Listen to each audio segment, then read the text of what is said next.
The purpose of this session is to discuss growth strategies and techniques post-launch, specifically how to expand your customer base for your cannabis retail store. To help guide us through this topic today, we have Aviv Hadar. Aviv co-founded Oregrown in 2013. The Oregon-based farm-to-table cannabis company grows indoor cannabis and processes extracts. Aviv is primarily responsible for maintaining the brand in the company's retail stores, as well as contributing to and overseeing most divisions within the organization. We'll have a few minutes for questions and answers at the end, but please help me to welcome Aviv to the stage.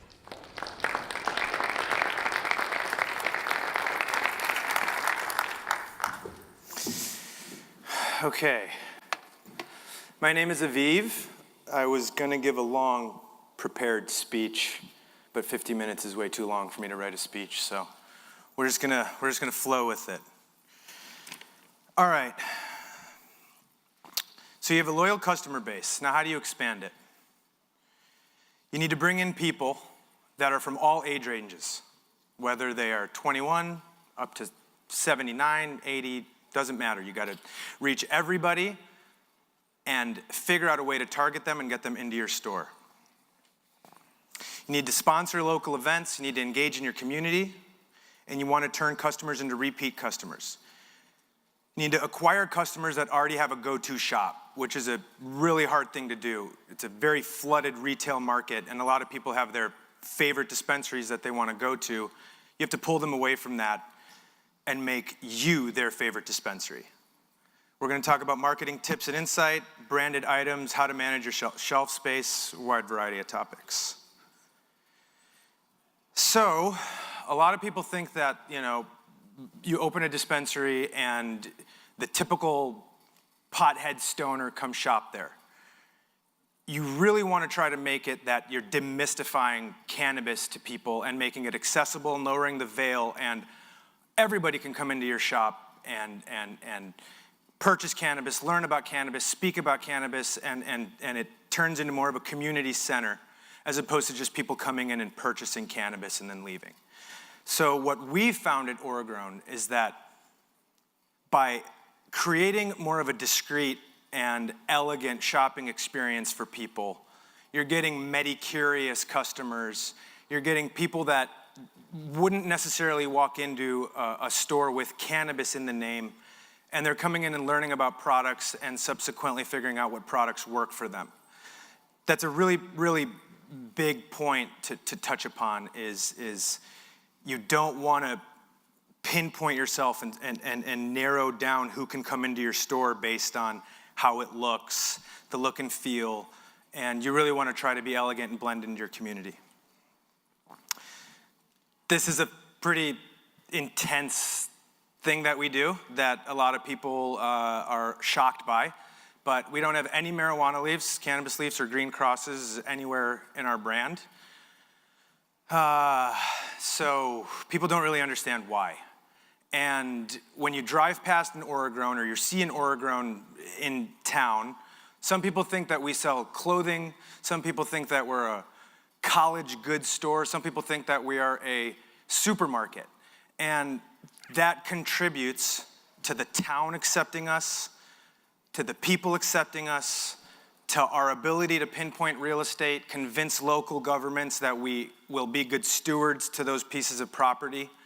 And by not having neon green signs in front of our stores and marijuana leaves and cannabis leaves all over the place, it's easy for people to come in and shop and feel comfortable. It's a pretty shocking difference to what you're seeing, but a lot of brands are moving in that direction, and we like to think of ourselves as individuals that have helped spearhead that.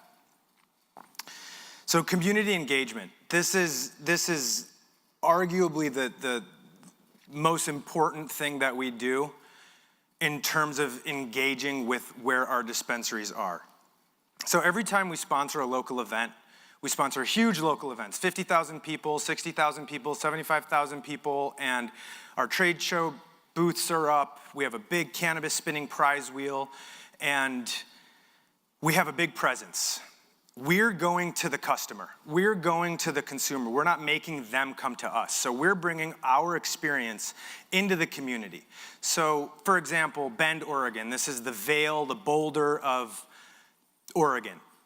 It is the hottest town in Oregon, nutso tourism. We sponsor events like Winterfest, Summerfest, the Bite of Bend, Oktoberfest, huge events with thousands and thousands of people. And right in the middle is a cannabis booth, a large, full-blown cannabis booth, and people are coming and interacting with us. Every time we do this, we're helping the entire industry. So one thing that we preach to all dispensary owners and all operators is the more you do these types of things in an elegant way, the better it is for all of us, because we're all in one industry at the end of the day. For now, while we compete, we all need to do these things together. So as we go to these events and lower the veil for everybody, it helps the dispensary down the street, it helps the grower down the street, it helps everybody in the industry by Oregrown showing a good face forward. We organize with Downtown Bend to clean up parks, we sponsor parks, we do city park cleanups. These are employees that we allow to spend their time getting paid cleaning up, the city pocket park. And this is a major advancement for local governments to be working directly with cannabis companies to increase the value of the town, especially towns like Portland, Bend, Eugene, Cannon Beach on the coast of Oregon. That's like the Malibu of Oregon. These are incredibly high tourist markets, and the more we can lower the veil for these people to hear about our brand, hear about our name, and hear about cannabis in general, the better for everybody. We communicate with elected officials consistently. We cherish our political relationships. Hunter Neubauer is a great friend of mine and a co-founder in the business that we grew up with, who spearheads our government relations. And if you're a cannabis company in the world right now, you should have a very, very good government relations individual that knows how to deal with these topics, because it's not always easy. This is a picture of our event at Oktoberfest. So you see our banner up at the top there, and MJBiz didn't let us fully brand it, but you can see our banner at the top, tons of people. You can see our wheel over here. This is a spinny wheel with 20% off at the stores. And so we're just all over these events. And so when people go to these events, they're like, Oregrown, Oregrown, Oregrown, what is this? What is this? Next thing you know, they find out it's a cannabis company. They're like, oh, okay, so cannabis can be secondary. And we pride ourselves on that. And we'll get into that, but this is a lifestyle brand first. You want to turn new customers into repeat customers. So you have people coming into your store for the first time. How do you get them to come back? A couple good pieces of software is a piece of software called Broadly, which will help you turn your Google reviews into something that's a bit more automated, so you really don't need to work too hard at them. You can automate some of these things. You want to be their new favorite. So let's go through these action items. What did their previous store offer that you don't? So when someone walks into your store, if someone goes into our competitor of ours and then they come into our store, what did they offer that we don't? Where can we find that, and what price point did we miss? Are our prices competitive? Do they have a favorite bud tender or special discount at this other dispensary down the street that we need to match? We want to offer personalized help, and obviously there's bonus and customer retention programs. So everything from incentivized point systems to discounts to flyers that you put in bags when they leave your store. There's all sorts of actionable items that you can put into play that will help them return to your store. So you don't necessarily want to focus everything on acquisition. You want a good amount of your focus and your resources to be on retention. So once you get a customer, you get their information, you potentially ask for their email address, you want to then incentivize them to come back and keep coming back and keep coming back. And the cost of that retention is a lot of times higher than acquisition. So you don't want to focus on people just coming in once and leaving. You really want to try to keep them as return customers. marketing tips and press insight. So we are lucky to have somebody named Zoe Wilder on our team, who is the magical PR unicorn that I've always looked for in my life. And we landed her, and we're really excited about that. And I like to talk about the press like this. It's like riding the back of a tiger. You might get the best ride of your life, or you might get viciously attacked. So anytime you're talking to a reporter, they could turn around and bite you, or you'll get the best story of your life. You really got to have somebody like Zoe in your life to help you work through those angles and not talk to the press too much without professionals in the room. Social media is where everybody's focused in this space. So let's take a minute to talk about this. So everybody's eyeballs are on social media. Instagram, Facebook, Twitter, LinkedIn. They all have different purposes, highly distinct, different purposes. You have to target every single one of these platforms as different platforms. Instagram, brand highlight. Don't use it as a way to rely on sales. Don't use it as a way to try to push forth the products that you're trying to sell. Doesn't move the needle. We're a top national performing dispensary. We've had huge followings. Doesn't move the needle. We generate millions in revenue. It really doesn't. So Facebook, on the other hand, is a platform that you can really dig into, target your ads, and focus on who you're hitting, the demographic, how old they are, and what you want them to see. As we know, a lot of people's pages are getting shut down on these platforms simply because they're cannabis pages. There's not too much we can do there. The algorithm's being manipulated, and so that's why you don't want to put too much stock into these platforms. In the blink of an eye, your entire page can be gone. So the way we focus on social media is it's one component to our overall infrastructure and platform of what our brand is. So we view our website as the orbit, the sort of universe where if you go to Oregrown.com, you can get lost for hours in content and amazing videos and beautifully done graphics and all this wonderful stuff. Social media is down here. So social media is one component. It's a brand highlight. You do what you can. LinkedIn's very important for professional and career networking. We use that consistently, putting your title on there, letting people know who they're talking to, making sure that, the second you put cannabis in LinkedIn, everybody jumps on you. And you get a lot of inquiries and a lot of opportunities. It's a really wonderful place to vet what's coming into you. So does anybody have any questions about Instagram or Facebook in the moment? We're all good. Okay, go ahead. So we operate a dispensary in Santa Cruz, California. Sorry, it's hard for everyone to hear if we're taking questions from the audience this way, but go ahead. Hi, we operate a dispensary in Santa Cruz, California, and we have a very saturated dispensary demographic. A couple of the dispensaries somehow have been able to build Instagram followings that are in the tens of thousands or higher. We have had very nominal success in doing it. We've had small followings, and then they get shut down, and then another one gets shut down. And I cannot seem to figure out, for the life of me, how some of these dispensaries are loading up the followers when others are just getting targeted and hit. Do you have any feedback on that? Yeah, so a couple years ago, we started the Oregrown Inc. Instagram page, and the first picture ever on it is our first store, me standing in front of it, us going, we got our license. This is years and years ago. We've got so much into this page in terms of work on it, years of work on the content. One day it disappeared. My wife and I flew down to Facebook and talked to them. There are rules that they have in place. Unfortunately, the algorithm that Facebook and Instagram use is made to self-police the platform.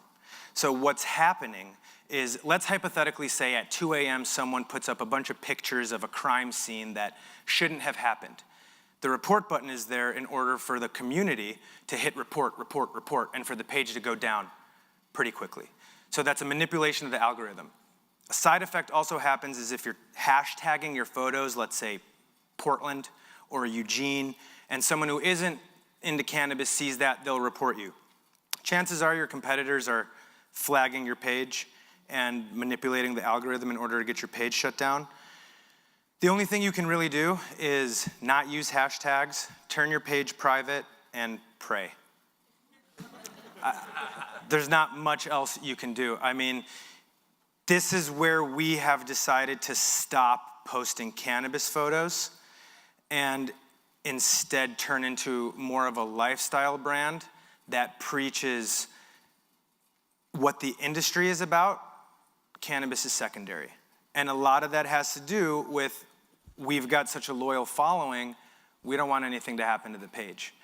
And so it may be beneficial for you to develop some aspects to your brand that aren't necessarily cannabis shots, that if you are reported, Instagram has nothing to shut down. Some of these other hashtags are a big no-no. And this is things we've heard directly from Facebook and Instagram is, you don't want to use hashtags that a random, individual who isn't into cannabis can find and tag you. But, it's hard, it's hard, it's a tough game. And that's why we go back to the website being the orbit, because you don't want to focus all your sales on Instagram, and it doesn't necessarily actually move the needle. We'll get into this, but things like Leafly, for example, you obviously, at your reception, you want, how did you hear of us? You want your receptionist or you want your front of the house people or whoever's the liaison introducing people to say, how did you hear about us? Consistently, it's Leafly or Weed Maps, never Instagram.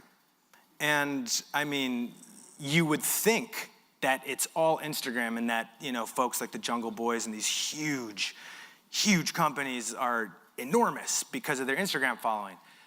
But the biggest moves in the industry, these people don't even have an Instagram page. I mean, the people that we talk to, the entrepreneurs at the highest level making really big moves internationally, state to state, globally, they're just not worried about social media. So it's a bit of a distraction.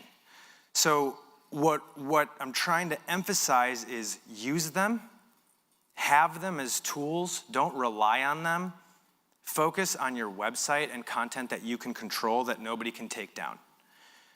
Otherwise, you're just completely susceptible to these enormous tech companies that don't care about us. Shelf space. This is something that is consistently talked about, very competitive in nature, and something that not enough dispensary managers balance correctly. So at Oregrown, being on our shelves a lot of times amplifies a brand. So if you're a grower in Oregon, if you make edibles in Oregon, if you make vape units in Oregon and you land on Oregrown's shelves, chances are you will be amplified and our competitors will then reach out to you and you will become more successful than you had you not been on Oregrown shelves. And that's really what you want to try to create with your shelf space is not every vendor that walks in your door, you want to allow them on your shelves. At this point, I'm not sure what state everyone's in, but I know in Oregon there are just so many dispensaries, it is mind-boggling. You want to try to consistently differentiate yourself from the dispensary down the street. Always. It's difficult to do, but it's very important. You need to find small growers, find brands that people haven't heard of. You need to be willing to pay for higher end product. You can't be afraid to have price points at every region. You have to remember that there are people in the world that want the highest priced item, regardless of whether it's better or not. They just want to be the person in their circle of friends that says, well, I got this. And then to them, that ends the conversation amongst who has the best product. So you kind of want to play into every one of these potential customer role models. It's very similar to tech, where you just want to put up your target demographic and say, okay, this person wants this person wants this person wants this, and let's see how we can hit all of them. One big mistake that vendors make is they don't provide retail displays for their retail partners. So let's take Select and Kira, for example. Wonderful company. They're developing beautiful retail displays for their retail partners. More people should do things like that. So you want to encourage vendors in your states to build and develop really nice ways to accentuate their brand in your store. So they don't have stores. The markets are flooded. Every time a state opens up, it's only a matter of time until the market gets flooded, and then you have to deal with mitigating against commodities, which is brands. So you want to have your shelves be lined with brands that people emotionally resonate with. And it's not always easy, because a lot of these brands are not that great. So we've gone above and beyond for some of our partners and created retail shelving for them and displays for them, and worked with our cabinet makers and our carpenters to literally have them stand out in our own stores simply because they don't know what they're doing. Makes a big difference. Makes a big difference. This is a shot of the inside of the store. We're pretty busy all the time.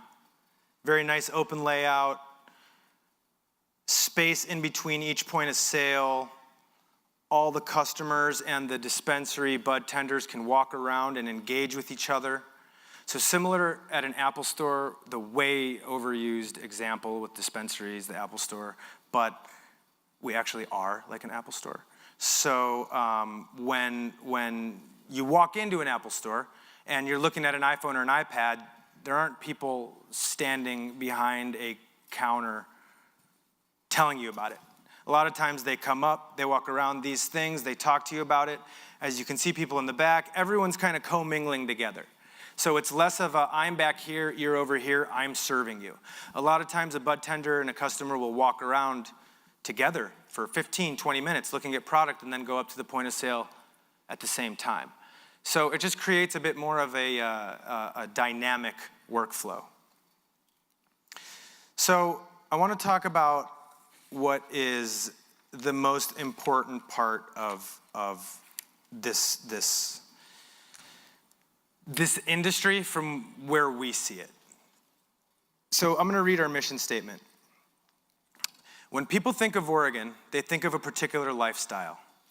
It's connected to the environment, to the outdoors, to a more organic way of living. And that is what the Oregrown brand represents. Our customers, whether or not they consume cannabis, are active and motivated. They are out there snowboarding, surfing, skiing, climbing, hiking, and mountain biking with their friends. They are creative and curious about the world. Oregrown is an authentic and compelling expression of our values as people and as a company. So nowhere in there does it say we sell cannabis, grow it, and try to make money. This is so much more authentic to us. And authenticity, I cannot emphasize enough as being the most important thing you can portray to your customers. You're opening the Green Planet. You're opening the cannabis store down the street. You're opening another Native Roots, you're a very well-known brand, or you're brand new. You have to be authentic. You have to be who you are. This is in every industry. Our story is 3 friends grew up together, started this business. It's a hobby turned into a legit corporation. You want people to know that. You want people to know your successes and your failures. A lot of times people think that because we own a dispensary, we are loaded with cash. Quite the opposite.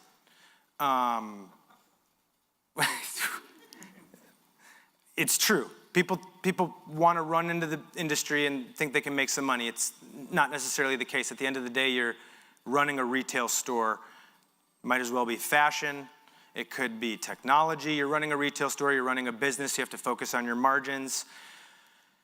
And creating a lifestyle brand helps you stand out amongst the overflooded sea of cannabis operators and cannabis dispensaries. So we look at Oregrown as a brand that can be taken across the rest of the country. So you look at Deschutes Brewery, or you take the microbrew model as an example.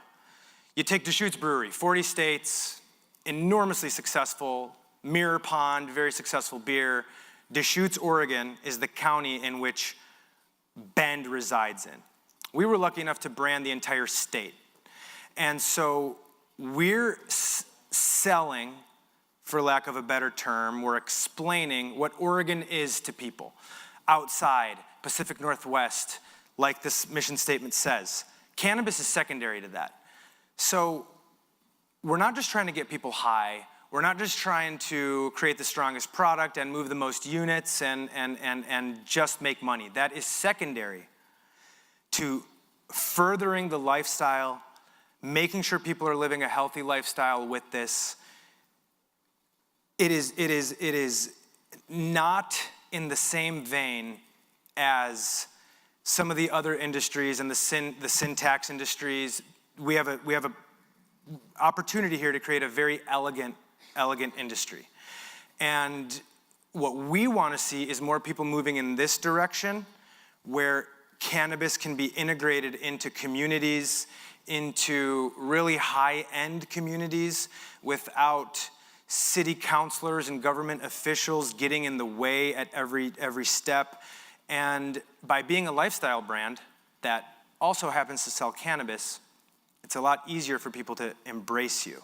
And it's a lot easier for people to put on your t-shirt, and for a person in Michigan to see an Oregrown t-shirt and to want to, go on a hike. We have a really beautiful athletes program. And this is something that I didn't really want to bring into the slides too much because it's brand new, but long story short, we are following the Nike, Red Bull, GoPro model in which they are finding influencers, sponsoring those influencers, and at that point they are getting their message across through community influencers. The ripple effect with word of mouth is, from our experience, the most valuable. You could spend thousands and thousands on radio advertising, newspaper advertising, all over the place, traditional marketing. If people are talking negatively about you in your community, you're just not gonna do well. So finding influencers and getting them to talk positively about your brand, however it may be, whether you need to pay them to be ambassadors, whether you are in a position that you can support them in their lifestyle, hiking, biking, canoeing, however it may be. Get your brand name on people that don't necessarily are out there smoking cannabis all day long or on Instagram dabbing and hitting bongs. You want someone wearing an Oregrown hat that's hiking. You want someone wearing an Oregrown shirt that is in a canoe. And those pictures on Instagram, for example, after the course of 3-4 months, people are very intrigued. And when they find out you sell cannabis behind that, you've got them. Because they're emotionally resonated with what you're selling ahead of cannabis, then they find out that you're selling cannabis as well. And it's a wonderful connection. It's what we've seen help us turn into a nationally leading revenue generating dispensary. And it's something people ignore way too much. This is a picture of some content that we create. So that's one of our snowboards. So we partnered with a local snowboard company called Snowplanks. We're a cannabis dispensary. We made snowboards with them. They are a local company, we partnered, and that is because us owners, founders, ski, surf, the whole shebang. So we decided to put some Oregrown logos on snowboards. Next thing you know, this is the type of content we produce. People resonate with this stuff. They're not always gonna resonate with a cannabis plant over and over and over and over. And everyone grows the best weed, right? You grow the best weed. You probably grow the best weed. You guys all grow the best weed in the world. I'm sure everybody here grows the best weed in the world. So you have to differentiate yourself. This we've found in the cannabis industry, very few people are doing. And the more of us that do it, the quicker this is gonna change for all of us. Money will open up and the industry will demystify. So one of the main points here is get away from cannabis, cannabis, cannabis, cannabis, cannabis, cannabis. There's a lot more to the picture than just selling the plant, selling the oil, and getting people high. That's not where we started. We started with being good people, and now that we're turning into corporations and money, we have to play into that and figure out elegant ways to continue that. So, at the end of the day, it's about being classy, being elegant, and being good neighbors. When we first saw our real estate, so Kevin Hogan sitting over there, the founders of Oregrown are Kevin Hogan, Hunter Neubauer, myself, Aviv Hadar, and my wife, Christina Hadar. Us three grew up together. We've known each other for 20 years. My wife is born and raised in Oregon. And it's very, very important that we remain good neighbors, that we're elegant, and that we stay classy. So when we first saw our dispensary, nobody was in it. There was a for rent sign in front of it. And about 12 cannabis companies had called the landlord and said, we really want to rent your spot. We really want to rent your spot.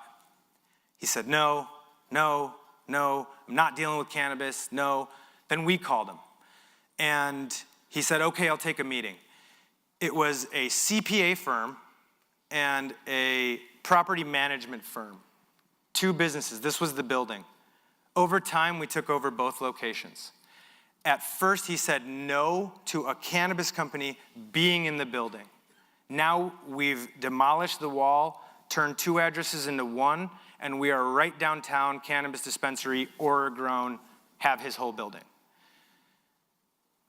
We showed him and everyone around us that we could be good neighbors. We help. We remain classy. We remain elegant. When people have issues and questions, they come to us. Go ahead. How did you convince him? Persuasion.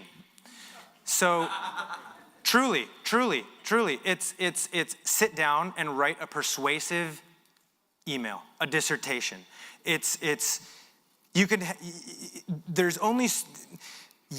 tremendous value to talking to people one-on-one. People are lethal when they're one-on-one, equally via email and equally via letters. Because if you do it right and you sit on it and you look at it and you fall asleep reading it, wake up, do it a couple days in a row, they'll do the same thing.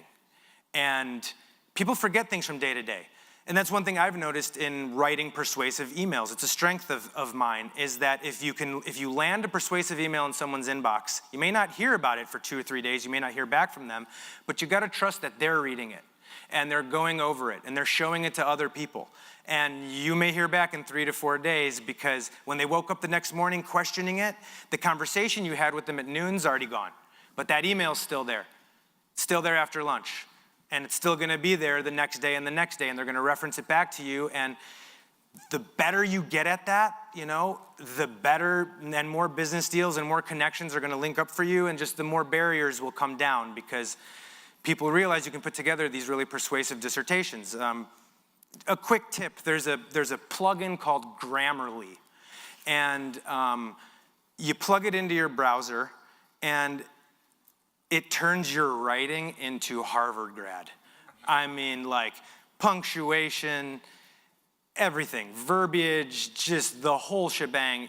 You end up writing letters that you didn't even know you could write. And you're like, oh, a comma should have been there? Wow, okay, so it's amazing what it does. Grammarly. That's all I've got.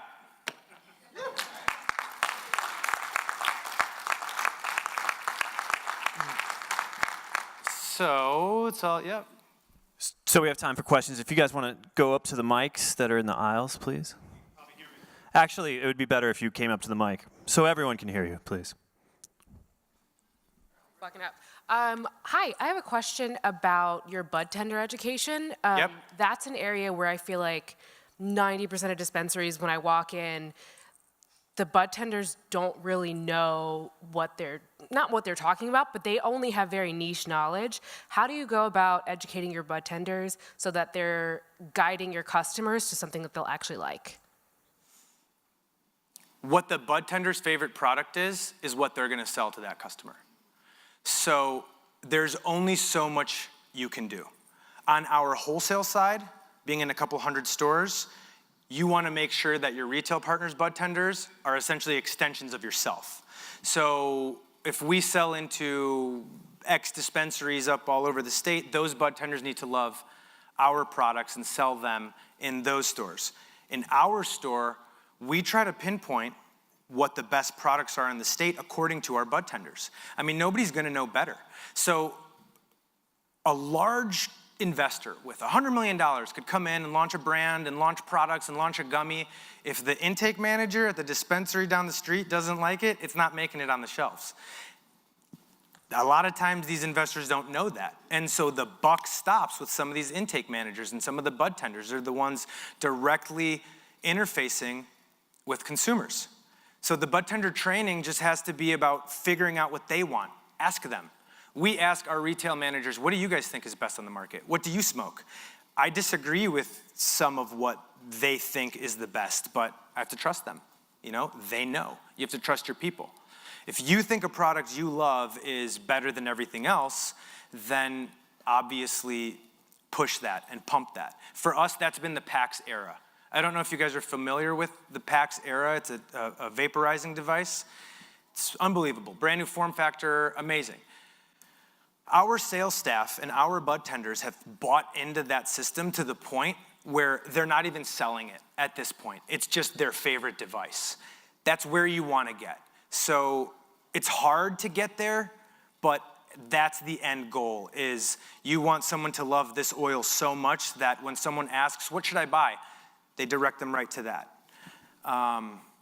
And obviously, sales sessions. You want to sit down with the team. It's hard to close the store down and have everyone in one area at the same time, so there's only so much you can do.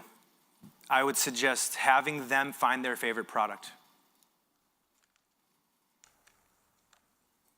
Hi. Hello. I'm Alex Kresnamowitz. I'm a CPA in New Jersey. I have a dispensary in Pennsylvania. Your opinion of social media, you say be present but don't necessarily rely upon it. Yes. Is that just because you're a cannabis company, or do you think that that's across the board in the business world itself? Cannabis company only. Okay. Because as of right now, we're susceptible to our pages being shut down. However, and this ties into the lifestyle brand, if most understood the amount of revenue that we did based on clothing alone, they would probably be fairly impressed. It is arguably more in revenue than some dispensaries, the smaller ones. And this is something that we want to increase over time. We think our lifestyle brand can be that of a Woolrich, a Pendleton, you know, a Polar. We see ourselves like that. So social media is unbelievably useful there in terms of targeting people for apparel sales and furthering the brand aspect of it. That won't get shut down. You don't have a cannabis picture up. So that's what I mean, is if you rely on it and this is where you're telling your brand story, overnight it's gone. So what do? You know, everyone's sent into a frenzy. And I mean, how many of you guys have seen this? You've seen it, it's every day. There's someone, the IG police got someone. But that's not what it is. It's a manipulation of the algorithm. And the reason that I'm saying this is because build up a loyal following, don't lose it. Don't throw a cannabis picture up there and lose what you've got. Focus on other things. Focus on the community. Focus on other things that won't get shut down. Hi, my name is Victor. I'm in the paperboard industry, so really far off from cannabis originally, but we have a lot of customers in the cosmetics industry, and they are really working with the packaging. So you were talking about differentiation and shelf space and whatnot, I mean, how they can be shown. And we've been hearing throughout the conference about differentiation and going from commodity to premium. Mm-hmm. So, I mean, where do you see, or in the cosmetics industry at least, they're talking a lot about emotional connections with the consumer to get brand loyalty. So where do you see packaging going for this industry, and how people or brands can differentiate themselves on the shelves and create brand loyalty? So in the cosmetics industry, do you find that consumers care a lot about the packaging, or are they just trying to get through it to get to the product? I mean, you see a lot on YouTube, definitely with unboxing experience, Yeah. where it's like a big thing. People want to, it has to feel luxury. I mean, Yep. you have consumer electronics like Apple, and you have PAX and Jewel, which want to become Apples in that segment. So people Okay. save the packaging. So do not spend a lot of money on super fancy packaging. We, as you can tell, have tried to be the most high-end cannabis brand you can have. We've spent tens of thousands of dollars on flight boxes, beautifully branded flight boxes with individual glass jars and custom wrapping paper for the holidays and getting media for that. I mean, it's amazing how much we've spent on trying to be the Apple of packaging when at the end of the day, no one gives a shit. So they just want to get to the product. So you're gonna see a lot of cannabis companies emerge from operators that haven't been in legal industries and perhaps haven't gone through this and haven't seen that you can go through a bunch of different boxes and iterations of packaging. At the end of the day, the consumer just wants to put the product either in their body or in their own thing, and they throw it to the side. So, but how are you going to be perceived as premium and differentiate yourself if you're just going to do any package that anybody could do? So it's not gonna be the box, it's gonna be your brand. So it's gonna be the logo, it's gonna be the story that you're telling outside of the box, and when people come in and see your logo, they know what story you've told in the world. It's gonna be very difficult to, in Oregon, we have very well-known brands with beautiful packaging. Their product is not selling. So and that's a crux. That's something that people are getting in the industry, I'm sure, are going to waste a ton of money on in these new markets, is fancy packaging that doesn't matter at the end of the day. You want to tell your story outside of packaging. These, not to mention, a lot of times products are left in exit bags out of dispensaries, and therefore your branding's out the window. So my advice would be to tell your story on your website, to create content that people can get lost in and spend 30, 40 minutes on your website getting lost in your orbit and your universe, and then poof, you know, and then they'll give you your money, their money. So what you're saying is that the product is sold before people come to the store? Absolutely. And shelf space doesn't matter then? Shelf space matters because you want them to get access to it. You want them to see it there. But that story that you're selling as a brand that differentiates your cannabis, your gummy, your chocolate from someone else, that's told before they walk in the door. Otherwise, why would they focus on you unless you're a favorite product of this bud tenders? You can't rely on your box and where you are and a bud tender having your product be their favorite. You have to tell your story outside of packaging, boxes, shelf space, and a lot of these other components that I've mentioned. Thank you. Does that make sense? Yes, I know. Okay. Did my best. Hey, Aviv, my name's Colin Disher, and my company is called Santa Cruz Naturals. Seems like our companies are very similar. We have a lot of similar ethos with your outdoor, recreation approach, and what appears to be your commitment to, being, good participants in the community. One of the things that we've encountered is this, and I'm sure everywhere in the industry is seeing it, with all of the requirements coming down from, State? from state, Local? State and local for packaging, for, child-proof everything, for, all of a sudden when, for 5 or 6 years, all of our flour and most of our edibles were going out in a biodegradable, compostable packaging. All of a sudden that we can no longer use that packaging. It's not child resistant. And the amount of plastics that we're suddenly being required to purchase and put into the market or out there is just through the roof. Yeah. And for us, we live in a marine sanctuary. Yeah. And that, it's a pretty heavy guilt feeling that I'm experiencing pushing this plastic out into the market. And so we end up, trying to, use glass or use other recyclable materials, but the costs for that Psychotic. It's psychotic. Yeah. So how have you encountered that? Like, how do you deal with that? What do you? I mean, in full transparency, we have not found a different solution. I walked by a parking lot the other day and saw 4 of those plastic things in the corner and thought the exact same thing. I was like, wow, we are the new water bottle. Like, this is gross, and it's gonna end up in the ocean, and it's terrible.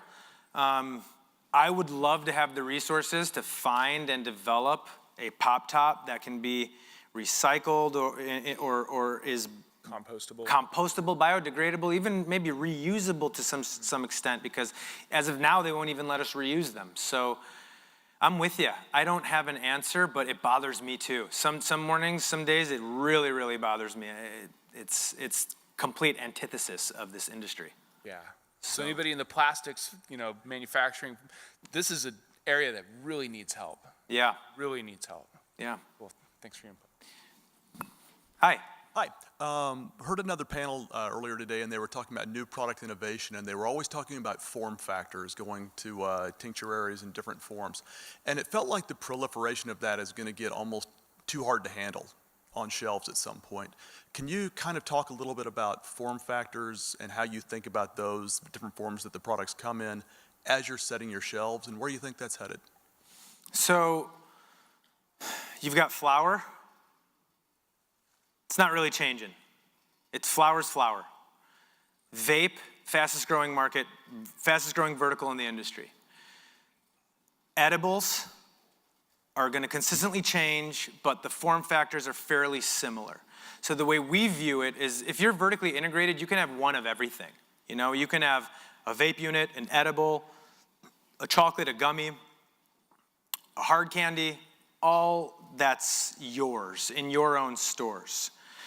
Edibles are essentially coalescing around chocolate bars, gummies, hard candies, single serving party packs.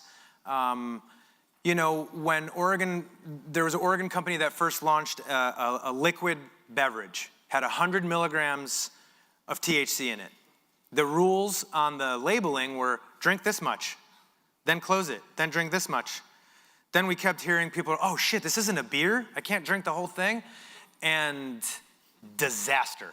So it changed to one drink being 5 milligrams.